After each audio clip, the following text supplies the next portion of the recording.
Welcome to the FourSight test drive. Here's how this works. Each card in this learner map will give you a piece of information to help you succeed when you present FourSight to your group. The cards on the left column are all ways to prepare yourself for the session. There's a 3-minute video for you to watch about FourSight. There's a 4-page article to read with background on the assessment, what it measures, and how it was created. And most importantly, the presentation slides. These are actually scripted, so open these up and start rehearsing.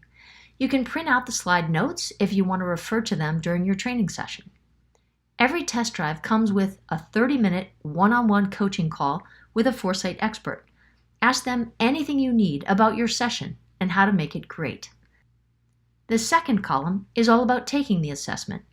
We've sent you an email with a special link to take FourSight online that you forwarded to your participants. Here you can check on who's finished and who still needs reminding. Plus, you can print profile results and even download a group profile for your slideshow. Column 3 is about how to run the session. First, a blow-by-blow description of how to do it, plus a timed agenda, pack list, and checklist for your session.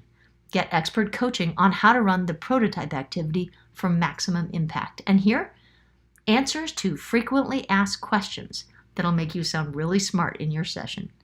We're always interested in improving, so in the last column, we kindly ask for your feedback. If you liked your experience, check out the next steps for how to get more training, features, and insights from FourSight. Enjoy your test drive.